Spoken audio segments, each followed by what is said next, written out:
For most of 2025, I genuinely thought I might be done working. Not burned out, not forced out, just done. I spent about 9 months not working, kind of testing what early retirement might feel like. And here's the part that surprised me. Instead of feeling free, I became apprehensive. I became cautious with money. Knowing that money was finite, even though the numbers were fine, changed how I thought about spending, travel, even fun decisions like buying toys or eating out. And it hit me, this isn't even a Gen X thing. Even a lot of boomers I know, people with pensions, still think about themselves as being on a fixed income now, right? How many times have you heard that? I'm on a fixed income. I can't do that. This causes them to hold back, and they have money that'll keep coming. This is when I realized something important. The retirement model we grew up watching isn't the one most of us are actually going to live. Because you're Gen X, retirement really isn't about stopping work. It's about figuring out how to live when you're the first generation that had to build and manage the whole thing yourself. So in midlife, we started to watch our parents retire, right? The baby boomers. And there was kind of the stereotypical retirement, right? They'd retire somewhere warm, they'd have a pension, they'd play golf, they'd live the good life. In fact, I've seen this play out in families I know over and over again. It just seemed like a guaranteed post-work life. However, for Generation X, we've had this story told to us, but it's not the story we're going to get to live. It's not the retirement that most of us will have. Gen X is going to have to live a different retirement because we live in a different time with different parameters and not the security of a pension, but trying to find a security into the retirement nest egg that we've built, relying on Social Security, gig economy, and other income streams to try and cobble together a retirement that'll be satisfying and be rewarding for all the years we spent working. So why does retirement look the way it does for the boomers? Well, to think about it, after World War II, when the baby boom was going on, America was entering a manufacturing economy, right? Businesses were taking off. We were building everything in America. We were building cars. We were building infrastructure. Everyone was investing in this. And the boomers were the ones making it happen. They were out there. They were doing the physically demanding work to bring all these visions to life. Yeah, there were white collar jobs, but not like today. A lot of the boomers were out there doing physical labor, some of them outdoors. If you were a lineman for AT&T back in the day, you were working outdoors in all kinds of crazy weather. If you were a firefighter, again, you were working outdoors. If you were in manufacturing, you had the risk of repetitive motion injuries because you were doing the same steps over and over again, or you were heavy lifting over and over again and ran the risk of back injuries. So for the boomers, retirement really wasn't optional. It was a necessity, and they couldn't hold out to 55, 60, or 65 and keep doing the jobs many of them were doing. So it was good that they had those pensions because they really needed to rely upon them later in life when they weren't able to do that physical work anymore.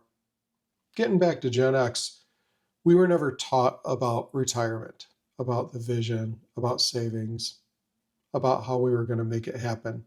None of that. Because again, a lot of our parents in the boomer generation had pensions to fall back on, had that security, didn't really worry too much about investing. So they really weren't equipped to teach us about it. And back when 401ks were becoming entrenched as the retirement vehicle they became, even though they weren't meant to be that, we really had minimal education on this. And I've covered this in other videos, but everyone was taught, put in the minimum to get the contribution match that was available in the 401k and go from there. Somewhere along the way, it would magically bloom into enough money for retirement. And what we found was That wasn't true. No one taught us that. The information wasn't available. We had no internet back when we started this. Personal computers were in their infancy, so we weren't able to model it out like we can today in tools like Excel or Google Sheets. So we weren't behind. We were early adopters of a system that no one explained to us. So here's what caught me off guard during my test retirement. I had run the numbers. I knew the numbers. I'd been looking at the numbers for years, and I knew the math worked out. However, as soon as I didn't have that income anymore, I pulled back. Mentally, I couldn't bring myself to splurge. I signed up for the bare minimum that I could spend. I stopped spending on things that brought joy. I stopped spending on eating out. We pulled back on that. I stopped spending on toys and little incidental Amazon purchases that really wouldn't have moved the needle either way. However, the fixed income mindset creeps in, and it limits fun, and it limits your ability to live a great life. Scarcity creeps in fast because you know the money's finite, and you panic, and you hoard, and you worry about it. Retirement ultimately doesn't make you feel secure, and it does bring some freedom, but you give up some freedom. The freedom of making irresponsible decisions, the freedom of making fun decisions, the freedom of enjoying life. All that being said, Gen X has a different relationship with work and retirement. It's much more varied than what our parents had, what the boomers had, what even going back in history. Circling around, yes, they had physical jobs and they had to retire from those. But a lot of Gen X is in service work. We're in white collar jobs. Even the blue collar jobs, we have more technology to assist us now. We have better tools to do the heavy lifting. And there are some people that will still need to retire early because there's no way around the physicality of their jobs. But for a lot of us, the work is less demanding. It's indoors. We're not subject to the elements. We're not subject to heavy lifting. This gives us the ability to work longer. And not in a bad way. Even if you have your retirement nest egg built, you have the option physically to continue working. It's no longer your back's going to give out. It's no longer your joints ache from being out in the weather. You're inside and you're able to do what you're doing, just sitting at a desk with a keyboard and mouse. In fact, for a lot of us, we're able to work remote and take our jobs with us. So if we want to relocate to the Sun Belt, we can go ahead and do that and still keep working. So while our parents had to stop working, many of us in Gen X don't have to stop working. It's not a necessity. As long as we're employed, we have a choice on whether we stop working, on when we stop working. And that's really a key takeaway for Gen X. There's quite a bit of flexibility as far as integrating work and retirement. So what is the psychological difference of working versus not working? I read a lot about people who retired, and what they talk about most is the freedom. And the freedom to sleep in, the freedom to do what they want during the day, to not be accountable to a boss. But what I found during this period of kind of trying out retirement and not working was you were constrained by other issues. You were constrained by running out of money, finite money, not having that paycheck anymore. So paychecks reduce fear, right? You know you have that next check coming. If you spend too much this pay period, next pay period's around the corner. If an unexpected bill comes up, you know you have a paycheck coming. So everything feels a little bit safer. On top of that, when you're on a fixed income, you're giving up things like promotions, bonuses, large raises, things that happen in the normal employment world, but don't happen with fixed income. They don't happen necessarily with a 401k withdrawal. They don't happen with a pension. Yes, you get cost of living, but if you get that promotion, that's a 10 or 20% increase because it's a big change in responsibility. Or if you get that big bonus because your company had a great quarter or a great year, those are the additional income opportunities that you're giving up. The freedom isn't from quitting. It's actually from knowing you don't need the job, right? How many times do you wish you had mad money, right? Where you could just have walked out on a job because you don't need it. Well, once you get to a certain age and a certain retirement savings level, you have that. So work takes on a different meaning. You work because you want to, not because you have to.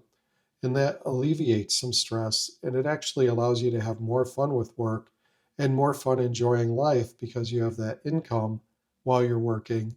And the work really takes care of the downtime. For a lot of Gen X, we're not going to spend every moment of every year traveling. There's going to be downtime. So why not get paid for it? Why not keep that income and then either take unpaid time off or paid time off and do the traveling while you have that security, while you have that flexibility. And this realization completely changed how I think about retirement going forward. It's changed how we plan for retirement, and it's changed how I'm living right now in the moment. So, another takeaway is that work can enhance life when you choose to do it, when it's the right job.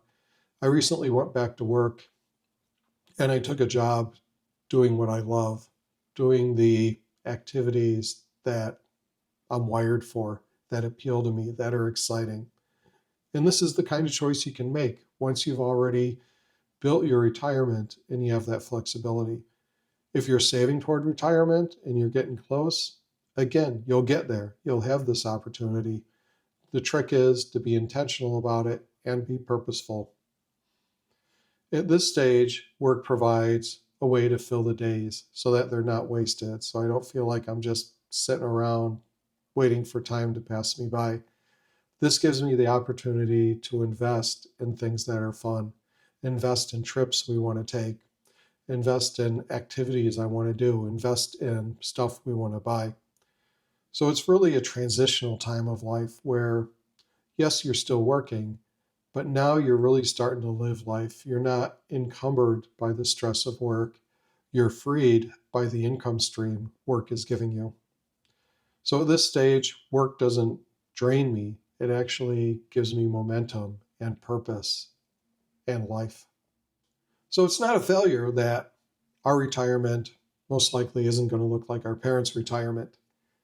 It's a shift, it's a paradigm change, it's a new way of doing things. We have the opportunity to continue working where many of them didn't. We didn't fail at retirement, we just changed how we're going to retire. We changed how we're going to manage money. We changed how we're going to live. We changed how we're going to integrate working and living together in our lives.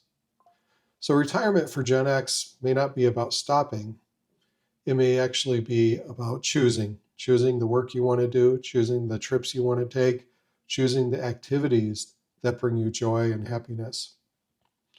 If you too have felt this tension, please let me know. Let me know what you're thinking. Let me know your retirement plans. Go ahead and put them in the comments. We can have discussions. If you like this kind of content, please like this video and subscribe to the channel. On Wednesdays, I normally have a video related to my personal experiences, and then on Saturdays, I'll release a video somewhat educational on Gen X and retirement. This one kind of straddles the line, but I thought it was important to touch base on this and talk about how retirement is shifting for Gen X and how it's most likely not going to be a boomer retirement, but it's going to be a Gen X retirement. It's going to be a retirement that keeps us healthy. It's going to be a retirement that keeps our minds active and engaged. It's going to be a retirement that keeps us challenged. It's going to be a retirement that allows us mobility, allows us the ability to relocate to where we want to relocate and spend what we want to spend and have income coming in and not be totally reliant on Social Security and government revenue streams for that retirement. In closing, Gen X has options that no generation has ever had before. We have the ability to keep working because we've worked in office jobs, desk jobs, computer jobs, service jobs that haven't beat up our bodies, that haven't left us like aging football players, right? Where we can barely move. We can't go do the things we want to do. So we're in a unique position to continue working, to maybe have a remote job, to have side gigs like we've never had before to produce income, to enable us to do the traveling, to have the experiences that other generations couldn't have when they retired. Sure, they were able to just do what they want, but not really. Many of them were limited by income, and they spent much of the year sitting around the house, watching the TV, not really living life. So, because we were brought up to figure it out for ourselves and to fend for ourselves, and we were somewhat feral, we can take that into retirement. We can have a different retirement full of life up until the end with Gen X.